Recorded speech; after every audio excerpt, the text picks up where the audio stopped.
Right, welcome back all. Welcome back. My goodness me. Oh, hang on, let's put that on there.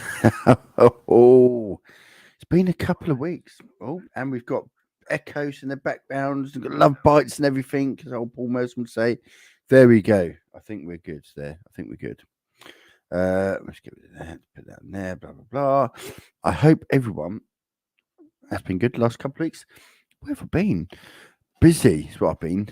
Very, very busy with work and so on. But I'm here now. I'm here just in time for the Miami Grand Prix. The Miami Grand Prix starts essentially it started yesterday with practice, but qualifying in a few hours' time. Obviously, in American time zone, in on the East Coast. So, was that 5 hours behind us in the UK? And I think it's a 6 p.m. UK time, 7 p.m. for those in Europe.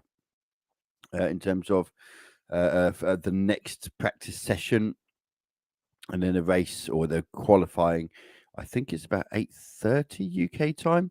I'll bring all that up. It's all on the website, on the Formula One website. We'll bring all that up in a minute.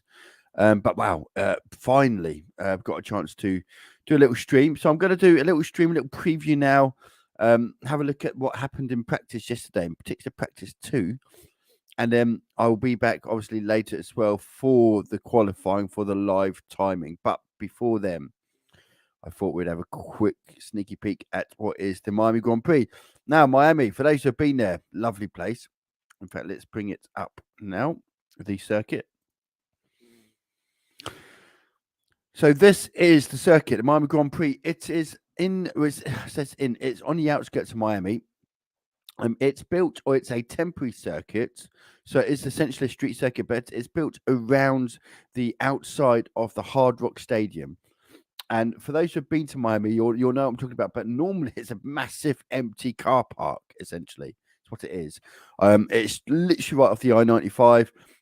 When I've driven in Miami before, I've driven past it, and it's literally you got the stadium, and you got this vast area of empty space around it, which is basically car parks and so on. And that's now all. I mean, you wouldn't even recognise it. It's so having a Formula One track set up there is it's unbelievable, really. But it looks very good. Couple of long straights, couple of opportunities. Actually, some very good opportunities.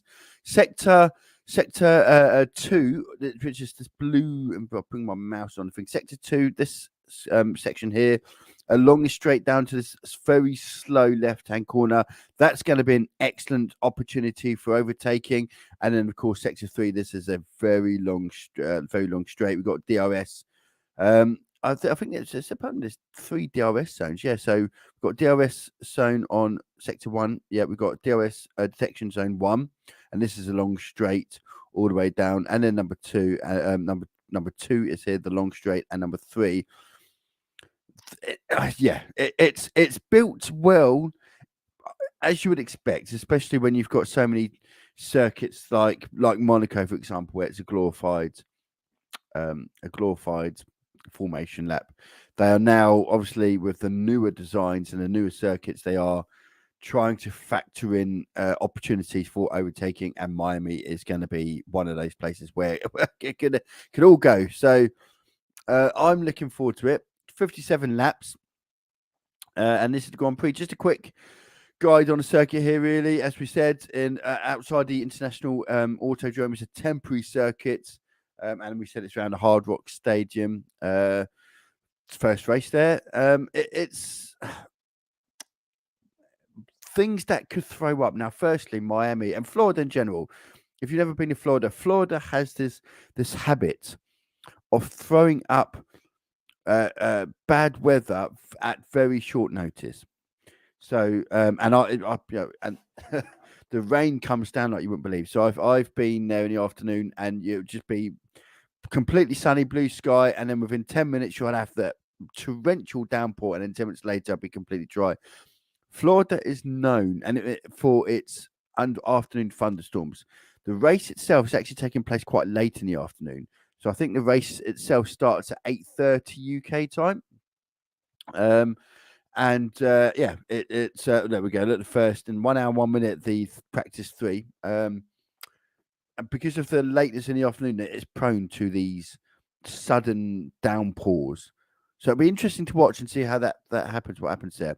I'm just going to go to the live timings for yesterday. This is P2. This is what we saw on P2. Now, the first thing that snaps to anyone's mind is the fact that there's a Merc on the top, George Russell, 129.9, followed by Leclerc, Perez in third, and Hamilton in fourth. Verstappen had a really bad qualifying. Nothing that he could do. It's a car failure. It wasn't him. It's just the car has had some reliability issues. Now, the problem this is going to cause Verstappen, as the problem is going to cause with Bottas there as well, and anyone who hasn't really completed a great deal of laps.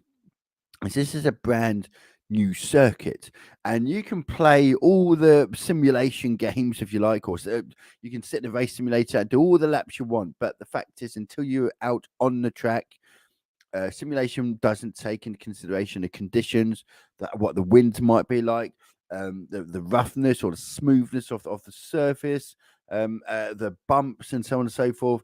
So, you'll get a rough idea on your braking points and so on, but in reality, you need to be out and actually racing.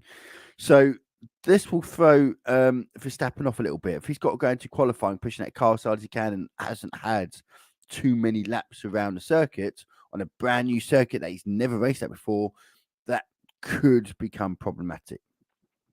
We'll have to see how that one progresses. There wasn't actually a massive amount of laps yesterday.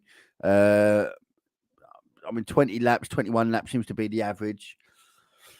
Timings 129.9. Again, practice 2. FP2 is probably the best practice session to give you a rough idea in terms of what cars might be where. So, but as we all know, these things can throw up funny things. So George Russell there on the front on FP2. Keep an eye out for the Mercs. They've clearly bought an upgraded package. It's clearly helped their car.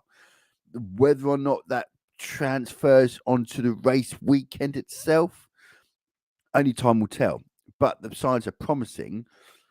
Perez with a Red Bull 130.1. What it is, it's very tight. Look at that between George Russell and even down Lando Norris. It's half a second between the top 7.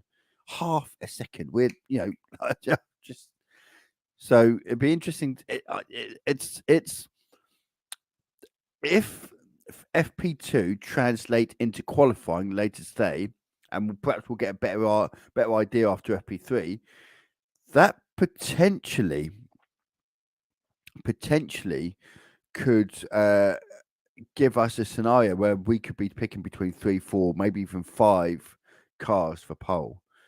With the last few races, we're sort of, it's going to be either Leclerc, or we've assumed anyway, it's going to be Leclerc or Verstappen. Whereas now you think all bets are off. All bets are off for qualifying. So I'm looking forward to that. I'm looking forward to seeing that if the Mercedes can hold that pace that they showed yesterday in practice, if they can transfer that into qualifying, we could be in for really good competitive qualifying. Look how close it is.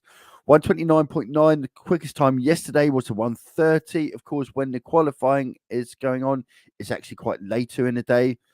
But it's still going to be very warm, very mild, very humid, as Florida is. So, and there's the odd chance of a thunderstorm, as there always is, out of nowhere in Florida. So, it's there. There's reason to be optimistic if you're Mercedes. Definitely reason.